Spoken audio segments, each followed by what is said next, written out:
Канал «Автозакордон зимой и летом» приглашает отправиться в бесплатное путешествие по Португалии.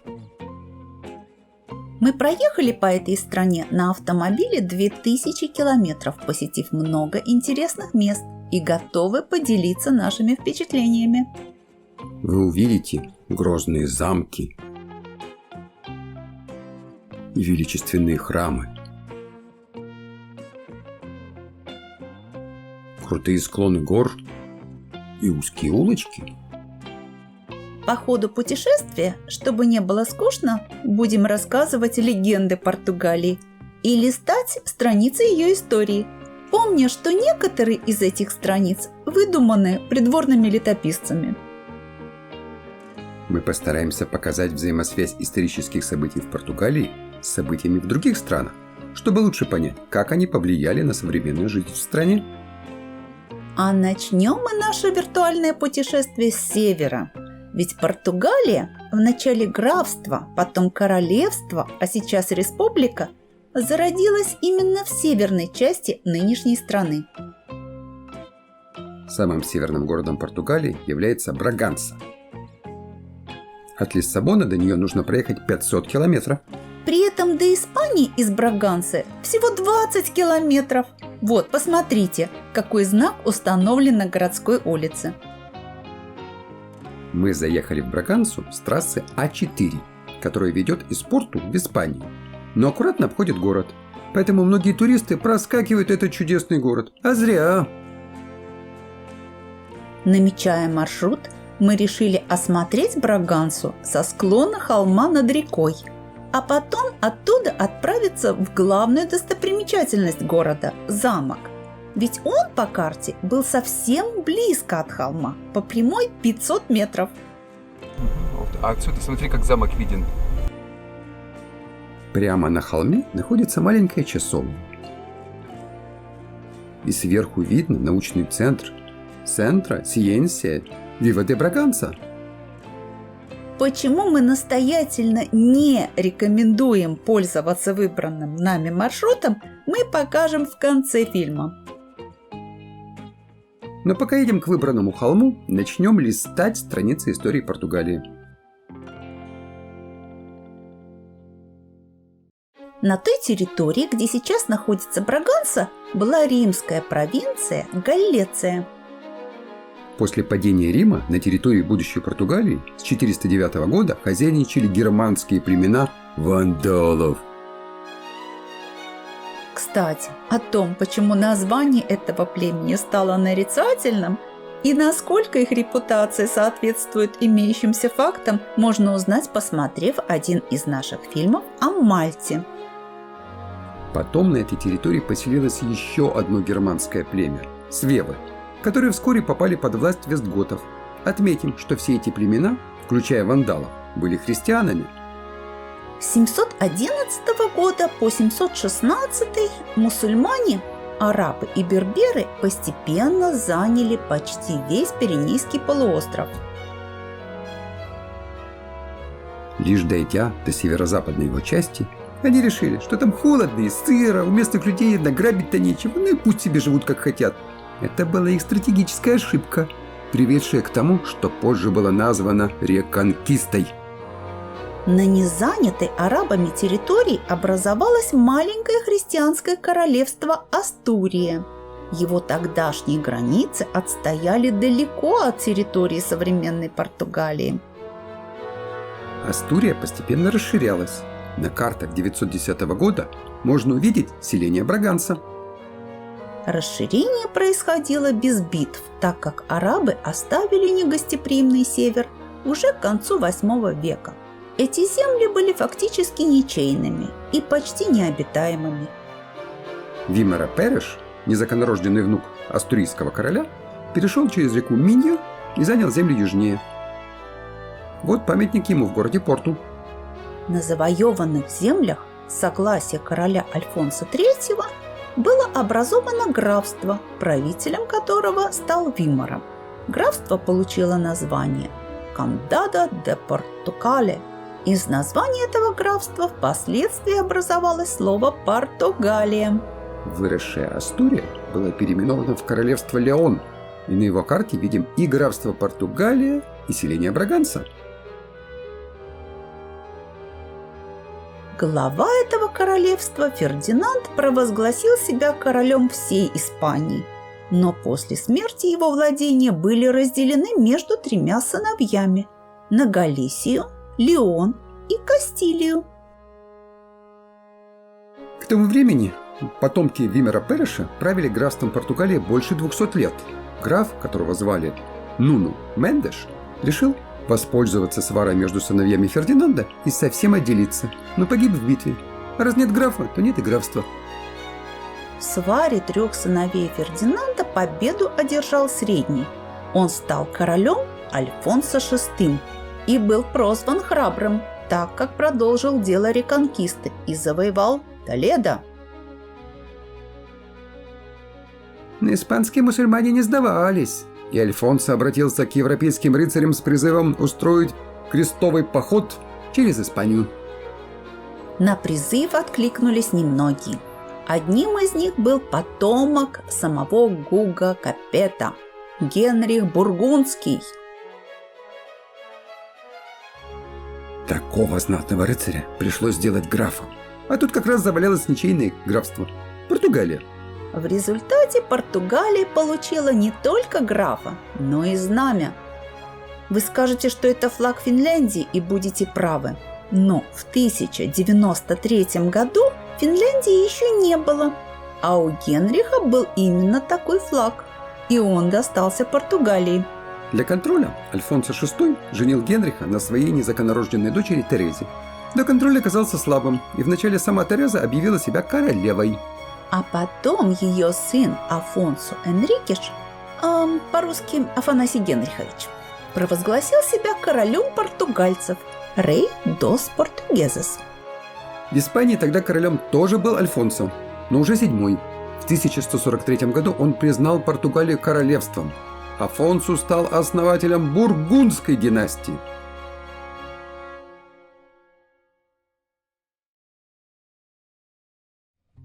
Браганса очутилась в Португалии. В те времена города обычно строили на высоком холме возле реки. Вот холм, где стоит Браганский замок, а вот река Фервенса. Сейчас на этой реке есть плотина и мосты. По одному из таких мостов мы переехали реку и вынуждены были взбираться на крутой берег. Но склон был крутый сотни лет назад, так что врагам браганца не просто было подбираться к замку. Въехав наверх по узкой улочке, видим здание церкви в ремонтных лесах. Это церковь Святого Висенте. Вот как она выглядит после или до ремонта. Здание было полностью перестроено в 17 веке в романском стиле. Внутри богатый интерьер из позолоченного дерева.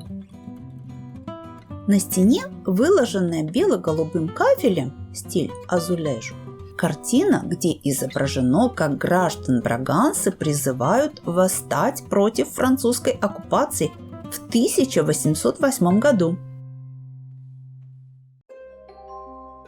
С церковью Святого Висента связано одно из самых романтических и трагических событий истории Португалии.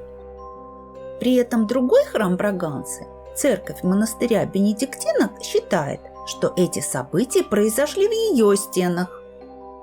И пока мы едем от одной церкви к другой, поведаем, что в одном из этих храмов произошло тайное венчание Дона Педро с Кастро. Нет, не с Фиделем, а с Доньей Инеш де Каштру. Педро I, нет, не великий, а справедливый, был 7-м королем Португалии из Бургундской династии. Когда он был еще инфантом, то есть наследником престола, ему привезли в жены Констансу Мануэль. Еще девочкой ее собирались отдать замуж за испанского короля Альфонса, уже 11-го. Но потом тому нашли невесту получше, а Констансу сплавили в Португалию. В свите Констанцы была фрейлина Инес де Кастро. Инфант Педро в нее влюбился.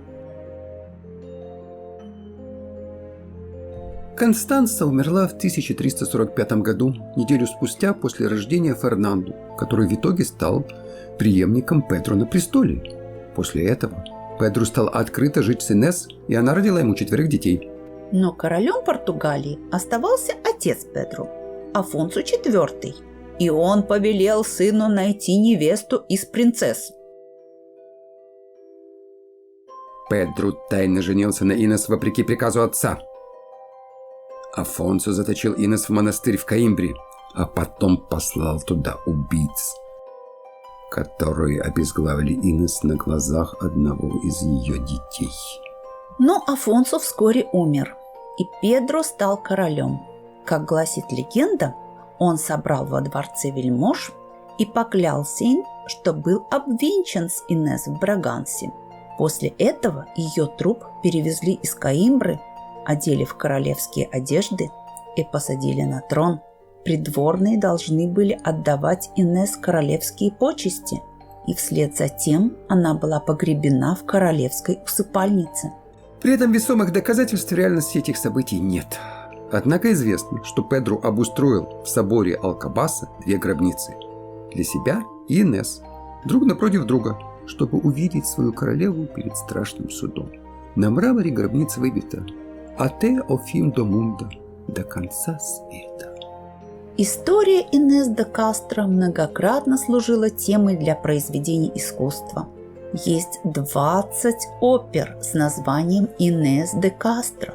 Виктор Гюго опубликовал пьесу «Инесс де Кастро». Также снято несколько фильмов. Но вот мы доехали до искомой церкви монастыря бенедиктинок.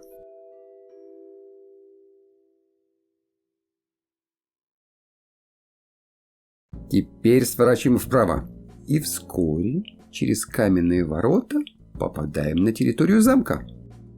Замок имеет овальную планировку, построен на высоте 700 метров над уровнем моря, состоит из зубчатой крепостной стены периметром 660 метров, усиленной 15 башнями. Стены имеют среднюю толщину 2 метра и опоясывают историческое ядро города.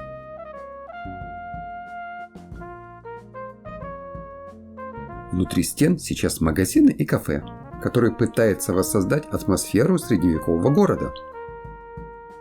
В римские времена здесь стоял небольшой форт – Бриганция, но потом эти места долго пустовали.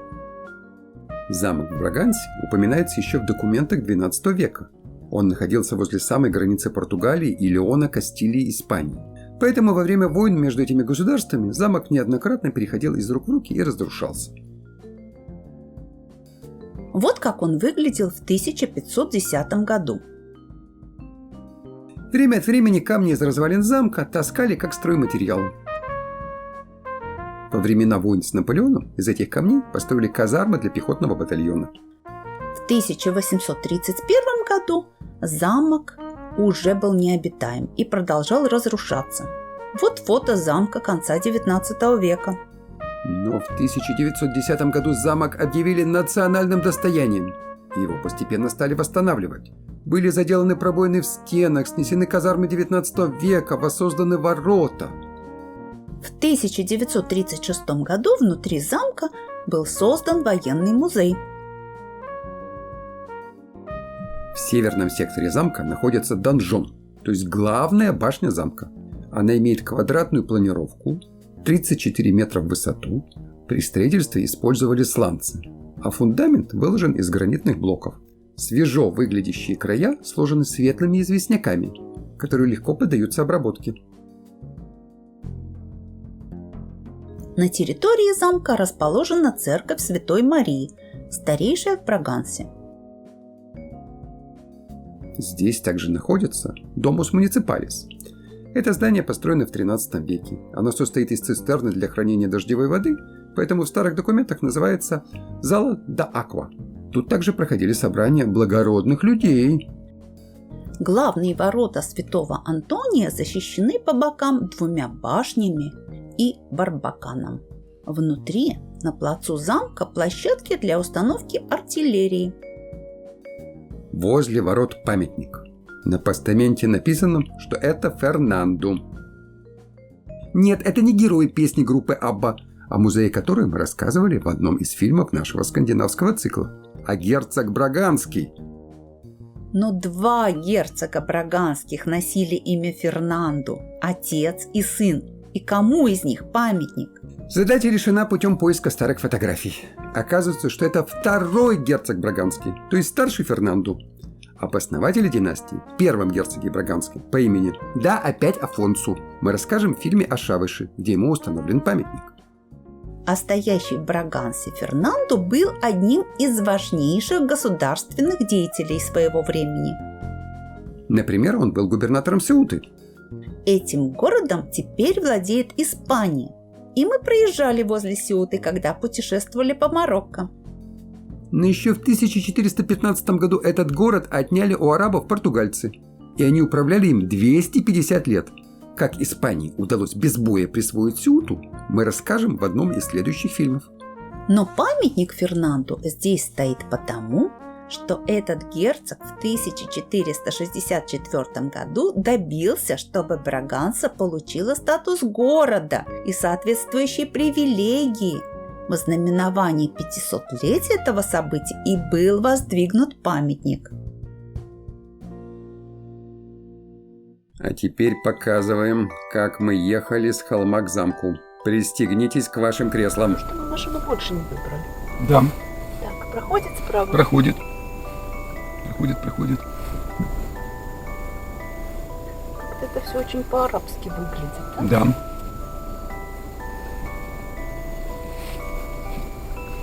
Видишь, ну вот дорога тут была на 5 метров короче, чем дорога через центр. И вот он ее выбрал. Чем знали бы, мы, конечно, там бы развернулись бы еще там бы на вершине. А потом уже разворачиваться некуда.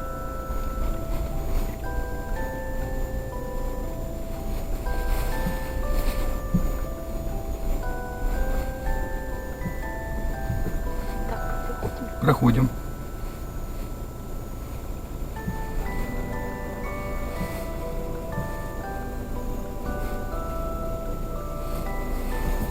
Или мы уже зеркалами трёмся, нет? Нет, есть еще место. Нормально, еще есть достаточное место справа. Вместо этого лучше поехать по более широким и ровным улицам. Пусть дорога будет немного длиннее. Выехали из замка мы через восточные ворота и далее двигались без приключений. При выезде из Браганса видим необычный памятник. Это памятник миграции. Людям, подавшимся в чужие края в поисках лучшей жизни. Миграция была свойственна людям всегда. Ведь скучно всю жизнь проводить в одном месте. Вот и мы, ваши гиды Татьяна Андреева И Константин Красовский. путешествуем по разным странам и приглашаем на виртуальные экскурсии тех, кому пока сложно отправиться в дорогу. Если вам понравилось путешествовать вместе с нами, ставьте лайки и делитесь этим видео с вашими друзьями. В следующей части нашего португальского цикла мы отправимся в славный город Шавиш. Ведь в Лиссабоне есть улица защитников Шавиша, а в Порту улица героев Шавиша. Если вы хотите узнать, от каких героев защищали Шавиш, и вообще продолжить путешествие по Португалии вместе с нами, подписывайтесь на канал «Автозакордон зимой и летом». Увидимся на экранах ваших компьютеров и смартфонов.